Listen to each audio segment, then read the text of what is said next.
ಮೈಸೂರು ದಸರಾ ಉದ್ಘಾಟಕರಾಗಿ ಬಾನು ಮುಷ್ತಕ್ರನ್ನು ಆಯ್ಕೆ ಮಾಡಿದ ರಾಜ್ಯ ಸರ್ಕಾರದ ನಡೆಯನ್ನು ಖಂಡಿಸಿ ಬೀದಿಗಿಳಿದ ವಿವಿಧ ಹಿಂದೂಪರ ಸಂಘಟನೆಗಳು ಪ್ರತಿಭಟನೆ ನಡೆಸಿ ಆಕ್ರೋಶ ವ್ಯಕ್ತಪಡಿಸಿದರು.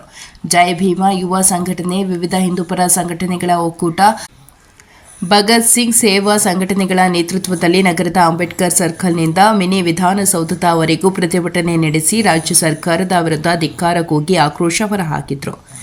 ರಾಜ್ಯ ಸರ್ಕಾರ ಅಧಿಕಾರಕ್ಕೆ ಬಂದಾಗಿನಿಂದ ಹಿಂದೂ ವಿರೋಧಿ ನೀತಿ ಅನುಸರಿಸುತ್ತಾ ಬಂದಿದೆ. ತಮ್ಮ ತುಷ್ಟೀಕರಣ ನೀತಿ ರಾಜ್ಯದಲ್ಲಿ ಮಿತಿ ಮೀರಿದೆ. ಕನ್ನಡ ಧ್ವಜ ಭಾಷೆ ವಿರುದ್ಧದ ಬಾನು ಮುಷ್ತಕ್ ಅವರನ್ನು ದಸರಾ ಉದ್ಘಾಟಕ್ಕೆ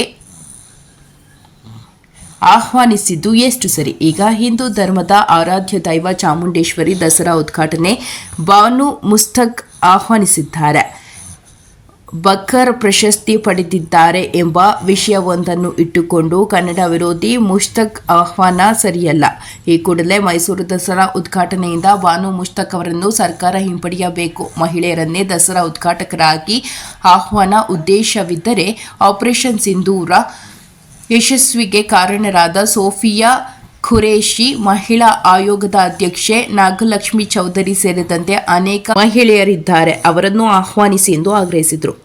ಇನ್ನು ಒಂದು ವೇಳೆ ಸರ್ಕಾರ ತನ್ನ ನಿರ್ಧಾರ ಬದಲಿಸದಿದ್ದರೆ ಉಗ್ರ ಹೋರಾಟ ಮಾಡುವುದಾಗಿ ಸರ್ಕಾರಕ್ಕೆ ಎಚ್ಚರಿಕೆ ನೀಡಿದರು. ವರದಿ ಸಂತೋಷ ಮೀದಾರ, ಹುಬ್ಬಳ್ಳಿ.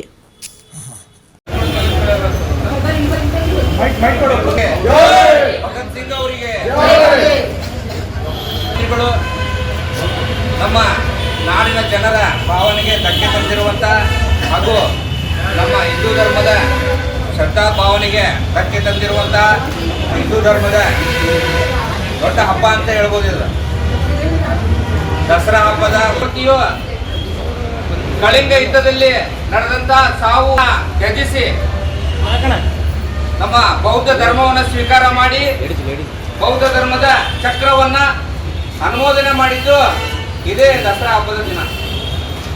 ಮತ್ತು ನಮ್ಮ ರಾಷ್ಟ್ರೀಯ ಧರ್ಮದ ಚಕ್ರ ಅಶೋಕ ಚಕ್ರವನ್ನ ಅನುಮೋದನೆ ಮಾಡಿದಂತ ಸಂವಿಧಾನ ಶಿಲ್ಪಿ ಬಾಬಾ ಸಾಹೇಬ್ ಅಂಬೇಡ್ಕರ್ ಅವರು 5 ಲಕ್ಷ ಅನುಯಾಯಿಯೊಂದಿಗೆ ನಾಗ್ಪುರದಲ್ಲಿ ಬೌದ್ಧ ಧರ್ಮವನ್ನ ಸ್ವೀಕಾರ ಮಾಡಿ ಈ ದಸರಾ ಹಬ್ಬದ ದಿನ.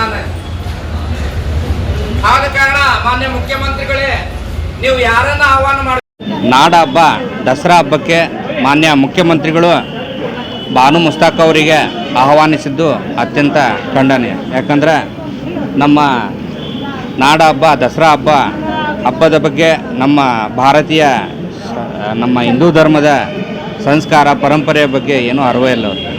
ಅಂಥವ್ರನ್ನ ಆಹ್ವಾನ ಮಾಡಿದ್ದು ಅತ್ಯಂತ ಖಂಡನೀಯ. 2298 ಇಸ್ವಿಯಲ್ಲಿ ಸಾಮ್ರಾಟ್ ಅಶೋಕ ಚಕ್ರವರ್ತಿಯು ತಮ್ಮ ಶಸ್ತ್ರಾಸ್ತ್ರಗಳನ್ನು ತ್ಯಜಿಸಿ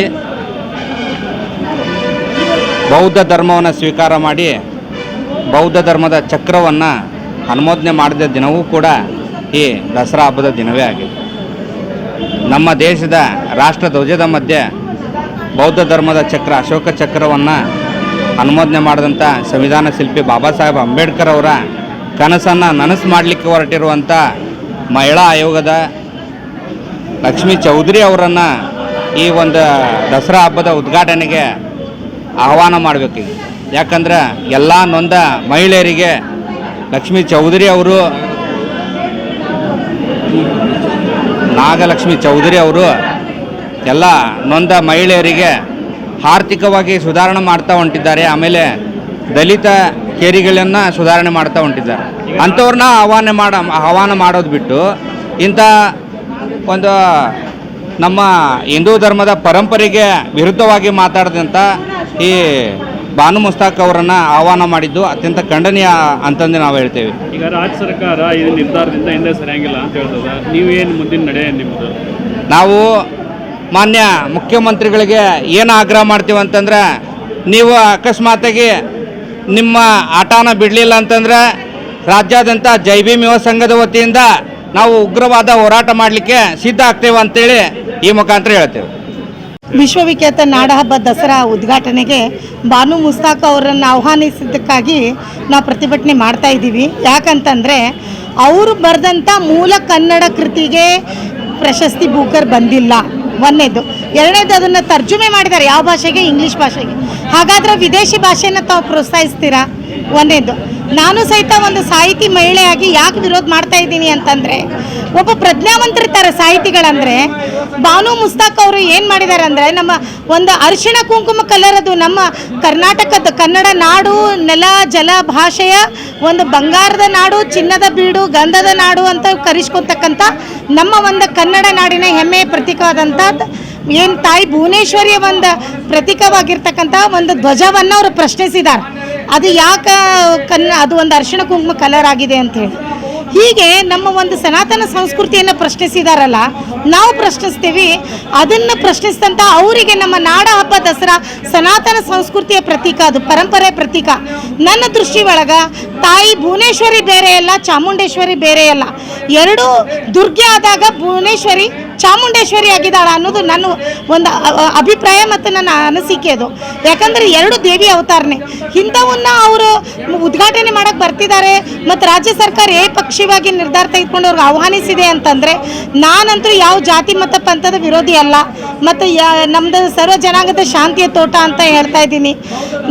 ನನ್ನ ಅಭಿಪ್ರಾಯ ಏನಂದರೆ, ಒಂದು ವರ್ಗವನ್ನು ತುಷ್ಟೀಕರಣ ಮಾಡೋದಿದ್ದರೆ ತಾವು ಇಡೀ ಕನ್ನಡ ನಾಡಿನ ಜನಪ್ರತಿನಿಧಿಯಾಗಿ ತಾವು ಆಹ್ವಾನಿಸುವುದು ಸೋಫಿಯಾ ಖುರೇಶಿ, ಕರ್ನಲ್ ಸೋಫಿಯಾ ಖುರೇಶಿ ಅವ್ರನ್ನ ಆಹ್ವಾನಿಸಬೇಕು. ಯಾಕಂತಂದರೆ ಅವರು ಇಡೀ ಒಂದು ವಿಶ್ವಕ್ಕೆ ಒಂದು ಹೆಮ್ಮೆಯ ಮಗಳು.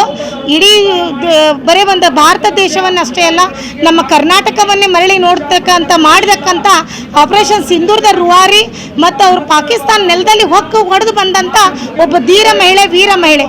ಅವರು ಇದನ್ನು ಉದ್ಘಾಟನೆ ಮಾಡಲಿಕ್ಕೆ ನನ್ನ ಪ್ರಕಾರವಾಗಿ ಅಗದಿ ಯೋಗ್ಯ ಮಹಿಳೆ ಅಂತ ಹೇಳಿ ನನ್ನ ಅನಿಸಿಕೆ. ಸರ್ಕಾರ ಈ ನಡೆ ನೀನು ತಗೊಳ್ಳದೆ ನಿಮ್ಮದು ಹೋರಾಟ ಯಾವ ರೀತಿ ಇರುತ್ತೆ ಸರ್? ನಾನು ಹೇಳ್ತಾ ಇದ್ದೀನಿ, ಈಗ ಪ್ರಜಾ ಸರ್, ಒಂದು ರಾಜಾಗ ನಾವು ಏನು ಹೇಳ್ತೀವಿ, ರಾಜ ಪ್ರತ್ಯಕ್ಷ ದೇವತಾ ಅಂತ. ಒಂದು ಸರ್ಕಾರ ಇದೆ ಅಂದರೆ ಅದಕ್ಕೆ ನಾವು ಸಲಾಮ್ ಮಾಡಬೇಕು. ಅದು ಜನಾದೇಶ ಮ್ಯಾಂಡೇಟ್ ಮೇಲೆ ಆಗಿರುತ್ತೆ. ನಾನು ರಾಜ್ಯ ಸರ್ಕಾರದ ವಿರೋಧಿನೂ ಅಲ್ಲ, ನನ್ನ ಸ್ಪಷ್ಟ ಅಭಿಪ್ರಾಯ ಅಂದರೆ. ಬಟ್ ಅವರು ಮುಸ್ತಾಕ್ ಅವರು ಸಾರ್ವಜನಿಕವಾಗಿ ಕ್ಷಮೆ ಯಾಚಿಸಿ ಇದನ್ನೇನು ನಮ್ಮ ಬಾವುಟವನ್ನು ಪ್ರಶ್ನಿಸಿದಾರಲ್ಲ, ಅವರು ಸಾರ್ವಜನಿಕವಾಗಿ ಕ್ಷಮೆ ಯಾಚಿಸ್ಬೇಕು. ಆಮೇಲೆ ಆಹ್ವಾನ ಮಾಡೋದೇ ಇದ್ರೆ ಮುಸ್ಲಿಮ್ ಕೋಟಾನೇ ಇತ್ತಂದರೆ ಮಾನ್ಯ ಸಿದ್ದರಾಮಯ್ಯ ಸಾಹೇಬರು ನಮ್ಮ ಕರ್ನಲ್ ಸೋಫಿಯಾ ಖುರೇಶಿ ಅವ್ರನ್ನ ಆಹ್ವಾನಿಸಬೇಕು. ಇದು ನನ್ನ ಅಭಿಪ್ರಾಯ ಸರ್. ಡಾಕ್ಟರ್ ಸುವರ್ಣಲತಾ, ಅಡ್ವೊಕೇಟ್, ಶಿಕ್ಷಣ ಸಿರಿ ಸುವರ್ಣಲತಾ ಗದಿಗೆಪ್ಪಗೌಡರು, founder, president and principal, Vidyaniketan education institution, Hubli. Thank you.